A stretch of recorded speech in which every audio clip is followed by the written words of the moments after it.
अगर आप सत्संग सुनना और हमारे साथ जुड़े रहना चाहते हैं तो कृपया हमारे चैनल को सब्सक्राइब करें। आपका समर्थन हमारे लिए बहुत महत्वपूर्ण है। धन्यवाद। बच्चे और बच्चियों, तुम्हारे देश की महिमा जो अनामी पुरुष है, जितनी गिनती भारतवर्ष में वो सब खत्म, और भी गिनती उसमें जोड़ दो वो भी खत्म। ये अनामी पुरुष की ये काया कितनी बड़ी है, सब गिनतियां खत्म, इतनी बड़ी उनकी काया। तो जो विस्तार होगा उनका वो बहुत बड़ा है। उसी से कितने ईश्वर, कितने ब्रह्म, कितने पार ब्रह्म, कितने महाकाल, ये सब उसी के पैदा किए हुए। जितनी जीवात्माएं खचाखच, कोई भी रेशा बगैर जीवात्माओं के सुरतों के कहीं दिखाई देता नहीं, खचाखच उन लोकों में भरा हुआ अथाह सागर।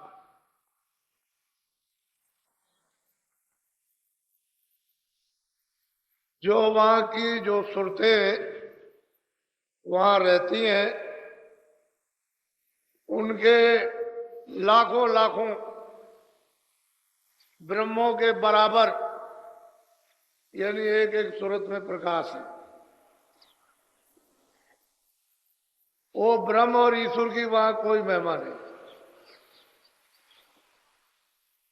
वो पार ब्रह्म की वहां कोई भी महिमा नहीं। वो एक सूरत, एक एक सुरतों का, एक एक जीवात्माओं का इतना इतना प्रकाश, ये कुछ नहीं।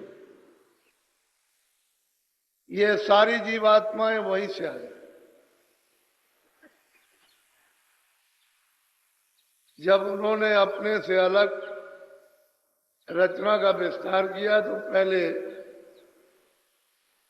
अगम लोक मंडल बनाया, वहां अगम पुरुष को स्थापित कर दिया। उनकी महासंघ से भी ऊपर की ये उनकी काया है। फिर उन्होंने अलग लोक स्थापित किया, अलग पुरुष को वहां बैठा दिया। उनकी थोड़ी ही कम ऐसी उनकी काया। फिर सतलोक उन्होंने स्थापित किया, सतपुरुष को बैठा दिया।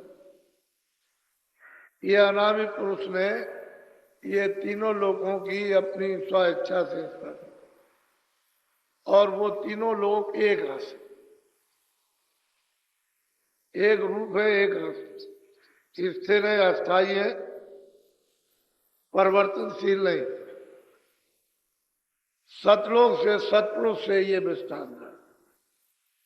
तो जितनी जीवात्माएं सतलोक में खचाखच भरी हुई है, वो सब लाखों लाखों एक सूरत ब्रह्म की अस्थि।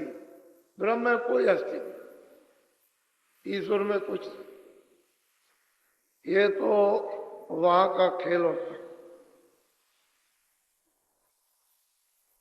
फौरन उड़ी, और उन्होंने इतने देखते देखते एक पलक के मारते इतने बड़े बड़े महल बना दिए कि खरबों योजन ऊंची। उस देश की अर्वचनीय महिमा, ये सब जीवात्माएं वहीं से लाई गई। सत्पुरुष ने जब अपने से ईश्वर ब्रह्म और पार ब्रह्म महापाल पुरुष को अलग किया मंडल बनाकर, तो इन सब लोगों ने अपने अपने मंडलों में तपस्या की। और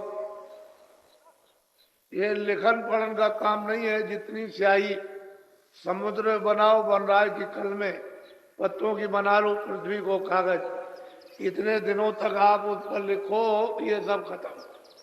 इतने दिनों तक इन्होंने तपस्या की। ईश्वर ने जिसको खुदा कहते हैं, ब्रह्म ने जिसको रब कहते हैं, पार ब्रह्म ने जिसको अल्लाह कहते हैं, महाकाल पुरुष सबने तपस्या की घना घोर, और सत्पुरुष को खुश कर दे कि हमसे प्रसन्न हो जाए। हमको देश से क्यों निकाल दिया, अलग क्यों कर दिया, कोई कारण तो होगा ही। अब वो तो उनकी मौज मर्जी की बात। इतने दिनों तक ये तप करते रहे, तब वो उसके बाद सत्पुरुष इनसे प्रसन्न हुए कि तुम्हारी तपस्या पूरी हुई, हम तुमसे खुश हैं, बोलो तुम क्या चाहते हो। फिर उन्होंने सतलोक के समान राज मांगा कि जैसा आप, इनको मालूम हो गया था कि मुझको निकाल दिया, तो राज मांगा कि आपके राज के समान ही हमको राज। तो मौज मर्जी सत्पुरुष की थी। उन्होंने मतलब ये कहा चाहे मत, तो जीवात्माओं के बगैर, सुरतों के बगैर यहाँ कोई रचना नहीं हो सकती किसी भी मंडल में। जब वो सुरतें आएंगी तभी रचना बैठेगी। वैसे तो जीवात्माओं का भंडार एक छोटा सा सब लोगों में सत्पुरुष ने तकसीम कर दे। वो तो अथाह सागर है, उसके लिए क्या, उसमें से जरा सा दे दिया, उसमें क्या अथाह सागर भरा हुआ, उसका तो कोई पारावार नहीं। तो एक छोटा सा भंडार स्फूर्तों का अपने अपने मंडलों में ऊपर से देते चले। तो इनको भी बांट दिया निरंजन भगवान को, ऐसे ही ऊपर से बांटते चले आए। तो अपने अपने भंडार को इन्होंने सबने स्वीकार कर लिया कि मालिक मुझसे प्रसन्न हो गए। बस ये भंडार लेकर के उधर तो नामी के द्वारा उतार के ले आएंगे, दूसरा कुछ। जब उतारा जाएगा तो एक आवाज से दूसरी आवाज, एक नाम से स्थान तक ले आएंगे, तो वहां वो नाम वही, फिर वो अपने नाम पर उतार लेंगे, अपनी आवाज पर, अपने बाजे पर। तो ये धीरे जाए तो ठेका बनाया कि इतने दिनों तक तो सब यहां रहो। कितने युग बीत गए, अनगिनती, गिने नहीं जाते हैं। सतयुग त्रेता द्वापर पहले तो थे ही नहीं। ये सतयुग द्वापर त्रेता कोई नहीं था, न कलयुग। कहते हैं अनगिनती युग बीत गए, तो धीरे धीरे उतारा गया। पहले महाकाल पद में आए, फिर नीचे ब्रह्म पद में, धीरे धीरे ठेका बनाकर, ताकि एकाएक चली जाए तो यहाँ तो घबराएंगे, यहाँ रह नहीं सकते। तो धीरे धीरे उतार उतार कर धीरे धीरे फिर जब ब्रह्म स्थान पर ले आए, तो वहां इनको बहुत आनंद में थे, कोई तकलीफ तो वहां थी नहीं। तो इन सभी जीवात्माओं पर एक कपड़ा डाल दिया, बहुत बारीक लतीफ। लतीफ कहते हैं झीना, शब्द स्पर्श रूप रस गंध, ताकि इनको इन चीजों का बोध हो जाए। शब्द का भी बोध हो जाए, रूप का भी बोध हो जाए, स्पर्श का भी बोध, गंध का भी बोध हो जाए, यानी पांचों चीजों का बोध हो। तो सूरत को मालूम तो हो गया कि मेरे ऊपर में कोई चीज फेंक दी गई, लेकिन वो इतना तेज, इतना प्रकाश कि उसमें कुछ पता भी नहीं चल सकता, कपड़ा ढक। इसको कहते हैं कारण का। यही से कारण बीज बनेगा। शब्द स्पर्श रूप, पहले तो सूरत शब्द रूप थी, वो तो स्वयं ही शब्द रूप थी।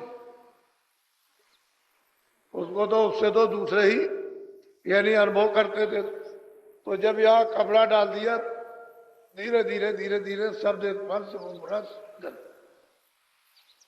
बहुत ऊंचाइयों तक। ये वहां के कितने जुग बीत जाए, यहाँ के नहीं, तब तक वहां वो रहे। फिर नीचे उतारा गया तो वो जो मसाला था वो नीचे मोटा बनेगा। तो सूक्ष्म जब निरंजन भगवान के स्थान पर आए तो वहां एक है उससे थोड़ा मोटा प्रकाश, वहां भी है, वहां भी कोई अंधेरा नहीं है। तो मोटा कपड़ा डाल दिया बहुत, वो भी बारीक, शब्द स्पर्श रूप रसगंध और मन बुद्धि चित्त और अहंकार, बस 9 तत्व। ऊपर 5 तत्वों का नेतृत्व। ये मंडल है इनके, ब्रह्म के और ईश्वर के अलग अलग।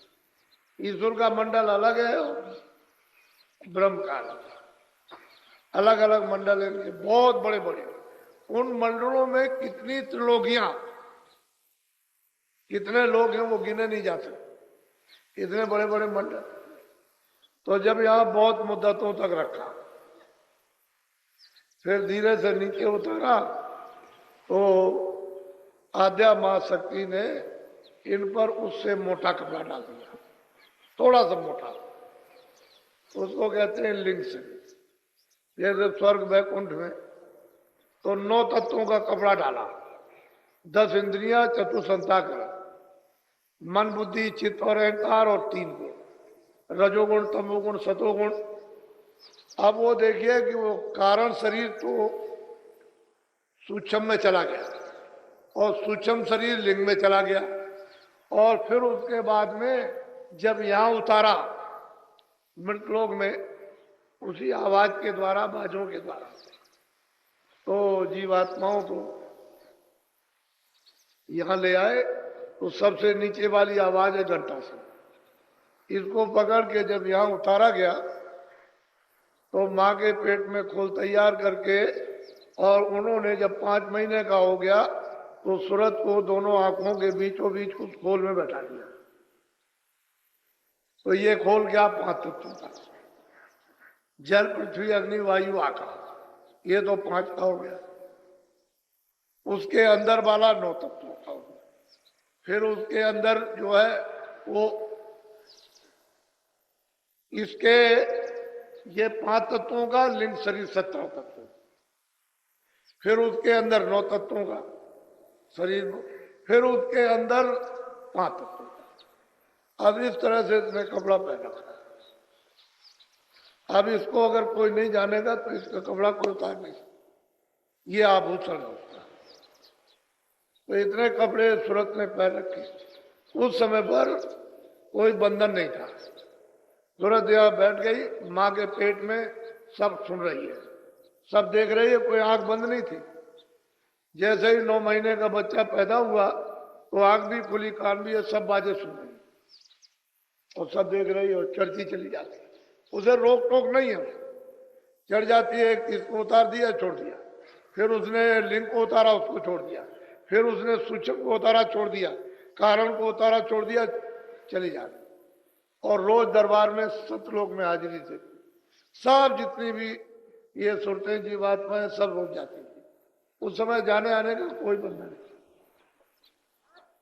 अब इनको कहा गया कि भाई तुम गंदगी ये अपनी छोड़ देना, गंदगी को पास न रखना, वहीं छोड़। तो जो सुरतें यानी मतलब गंदगी छोड़ दी, सर से निकल गई।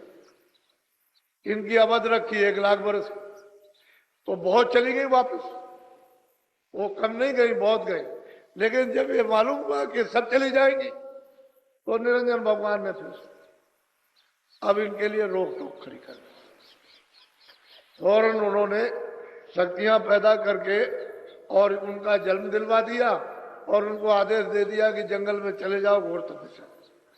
वो चले गए ब्रह्मा विष्णु महादेव और वहां 20,000 वर्ष तप किया। फिर उनको जब समाधि लगाई तो उनको देववाणी हो गई कि तुम चारों वेद विधान बना। बस यही से सब बंधन हो जाए।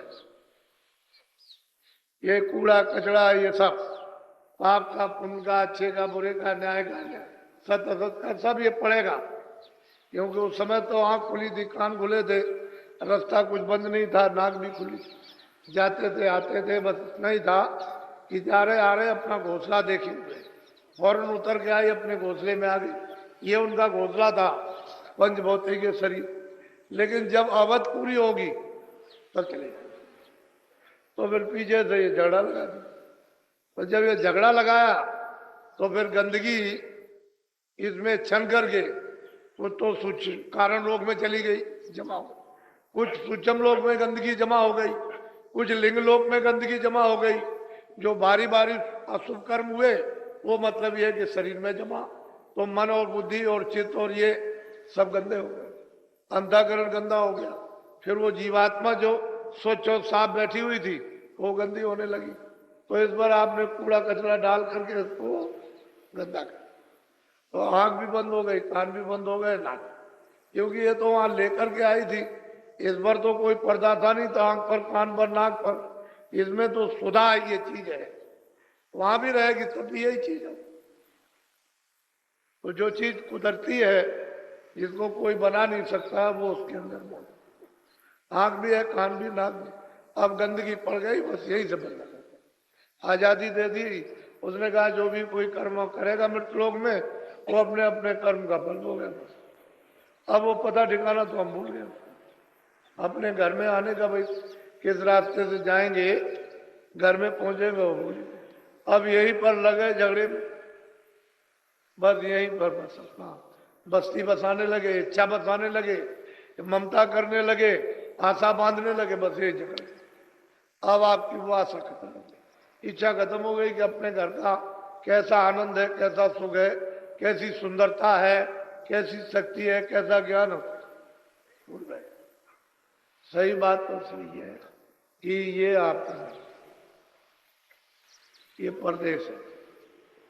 और देखो आप 50 वर्ष के हो गए, 60 वर्ष के, 70 वर्ष के तो जाने, और ऐसे तो बच्चा आता है जब समय पूरा हो जाता है कर्मानुसार, तो 2 साल का भी चल दिया, 4 साल का भी, 10 साल। लेकिन अगर पूरी आयु आपको मिली है और संभाल के लिए चलोगे तो 50 भी जा सकते हो, 60 भी जा सकते हो और 80 भी जा सकते हो। संयम बिगाड़ दोगे तो पहले ही चले जाओ, क्योंकि श्वासों की पूंजी खत्म हो जाएगी संयम बिगाड़ने से, तो पहले ही आप इस मकान से खाली कर दीजिए, चले जाओ। बस ये कर्मों का बंधन, पर जीव जो है इस बंधन में फंस गए। अब उसने और नीचे फिर सजाए, उनके कारागार बना दिए, तो जीवात्माओं को कहीं निकल ना जाए तो सजा देने लगे। अब वो चले गए, अब कब होगा, तो ये उनका काम यही है। और इन्होंने ऐसी ऐसी रचना की है, स्वर्ग में की इतनी सुंदर रचना, तो वहां पर मतलब ये है कि स्त्रियां भी है, पुरुष भी है, छोटे छोटे बच्चे भी दिखाई देते हैं। बहुत सुंदर रचना, बहुत खूबसूरत, यानी चित्रकारियों से ऐसी सुंदर है। वहां के लिबास, पहरावा, कपड़ा तो नहीं है रुई का है, रेशमी ये कपड़ा तो नहीं, लेकिन मालूम होता है कि ऐसा सुंदर कि वो जेवर वगैरह जो उसकी काशी पहराव बेल बूटों का इतना सुंदर है कि वो मोहित हो जाए, ऐसा लिबास। स्त्रियां जो वहां की चमकीली है, यानी वस्त्रों को मालूम होता है पहरे हुए इतने चमकदार हैं कि तुम फौरन मोहित हो जाओ। वो अप्सराएं उतरी रहती है, नित्य नाच नृत्य होता रहता है। ये नाच नाच क्या चीज है, कुछ नहीं, हर वक्त 24 घंटे हर क्षण नाच होते रहते, विचित्र भांत के नाच।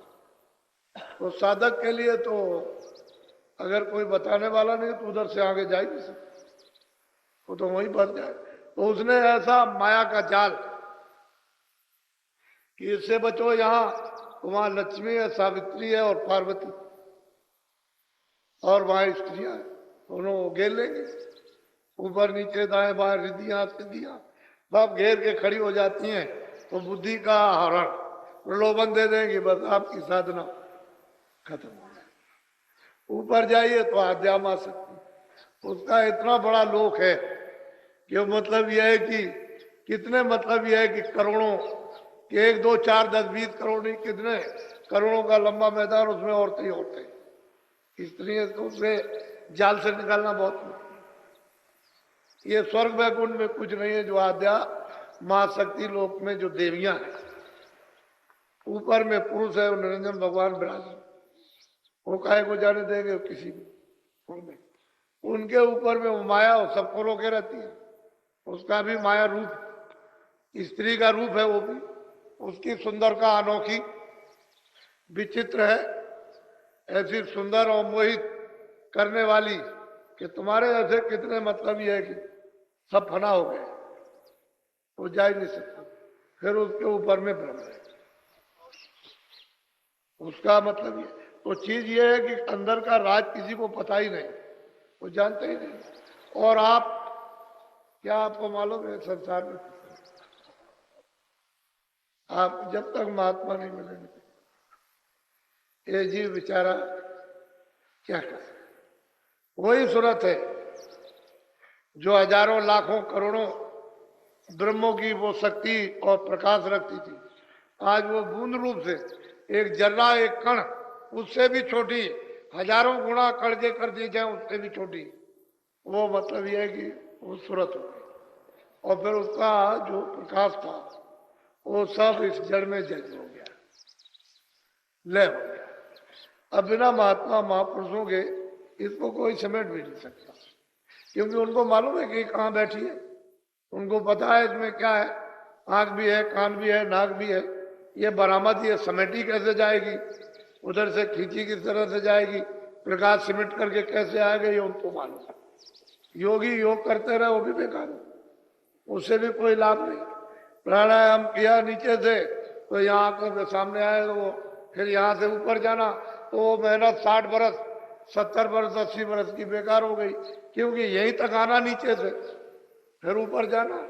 अब संतों महात्माओं ने कलयुग में यहीं से जीवों को ऊपर उठा लिया, ये नाम की डोर को पकड़ो चलो यहीं से, इसमें कोई तकलीफ नहीं, कोई प्राणायाम नहीं करना, कोई शारीरिक तकलीफ नहीं, कोई परित्याग नहीं, कोई मतलब है छोड़ना छाड़ना नहीं, बस अपना सहज जो भी शरीर अच्छा के लिए पहनते हो खाते हो खाओ, उसमें कोई दिक्कत परेशानी। और सहज में इधर से अपना ध्यान तवज्जो हटाकर उधर लगा दो, बस इधर से पौधा उखाड़ो, इधर जो आपने ख्याल और ध्यान, इधर आशा और बासा आपने इधर फैला रखी उसको हटा लीजिए, इधर लगा दीजिए, कोई इतने में तो काम बनेगा। बुल्ला साहब थे, उन्होंने, किसी ने पूछा कि आपने कैसे भगवान को पाया, कह रहे अरे भाई क्या है, इधर से जैसे मैं पौधा उखाड़ता हूँ और ये इधर लगाता हूँ, जैसे धान, उसका पौधा इधर लगाया खेत में, कह लगे भाई इतनी देर में भगवान मिलता है, इधर से ध्यान हटाओ इधर लगा दो, इतने में काम। तो कलयुग में इसीलिए तो उन्होंने कहा कि कलयुग के समान कोई सरल सुलभ भगवान की प्राप्ति के लिए दूसरा जीवों के लिए है ही नहीं, ये सुलभ युग है। फिर इसमें महात्माओं का पदार्थ, ऊपर से सत्पुरुष ने उन संतों को भेजा कि जाओ जीवों को ले आओ, जगा के, चिता के, समझा के, प्यार करके, हर तरह से उनके सब सुन के, साफ सुथरी करके अच्छी तरह से उनको धो धा के ले आओ। और क्या हो तो प्यार ही करते, प्यार ही से बता सकते, दूसरा और कुछ नहीं। शक्ति नहीं, शक्ति तो कर सकते, लेकिन वो शक्ति करेंगे तो बदनाम हो जाए कि इनमें कालंक है, तो उनमें दयाल है, कालंक का नाम निशान नहीं। तो शक्ति अति कुछ नहीं, प्यार कर, तो प्यार में फंसा लेंगे कहीं, चलो मेरे पीछे पीछे चले आओ, तो ये जीव चला जाएगा, फिर किसी के बस की बात नहीं। फिर और प्यार में उसको फिर सब बंधन टूट जाएंगे, चाहे जितने भी पाप लदे हो उस पर, वो सब धो दिए जाए। वो तो वहां धोने की नदी है, फौरन पोर दिया, उसमें बाद छटक फटक करके साफ। उधर गए तो उधर देखा क्या है, कौन जा रहा, वो धर्म जरा जगाती है, बैठा हुआ है, तो आवाज लगाई ये तलाशी दे दो, कैसे जा रहे हो, ये टिकट है, ये है टिकट, ये नाम, तो कुछ है क्या, देख लीजिए। वो देखा उनका चिता, जब कुछ झाड़ा लेगा, क्योंकि वो तो गार्ड जगाती सबका झाड़ा लेता है, जैसे वो डायरेक्टर लग जाता है कि तुम उधर जा रहे हो तो दिखाओ, कुछ है तो नहीं तुम्हारे पास हथियार वगैरह, कुछ बम बम। तो तलाशी लेते हैं तो सब जो जाता था। ऐसे उधर कोई भी जाएगा सब चलेगा। जब कुछ नहीं निकलेगा कैसे कर, कुछ नहीं कर सकते। तो आपने तो अभी मतलब यह है कि कहीं गोता लगाया ही नहीं, जाने नहीं कि गोता जीवात्माएं कहाँ लगा के फड़फड़ा करके शुद्ध पवित्र और साफ हो जाती है। तो महात्मा ले जाते हैं उसमें नदी में बोरा बोर देते हैं कि कर ले स्नान जल्दी से, कलमल के जितने भी कर्म अशुभ शुभ इनको धो डाल जल्दी से। तब ये जीव धोता है, उसमें नहाता है। इनको बेचारों कहाँ का नाम, नदी कहाँ बह रही, कर्मनाशा नदी कहाँ है इन्हें क्या पता। कर्मनाशा नदी है, उसमें स्नान वो महापुरुष कराते। तब ये जीव इस योग होते हैं कि हम आगे चले गए। नहीं कहते कर्मनाश ना हो तो कौन ले जाएगा।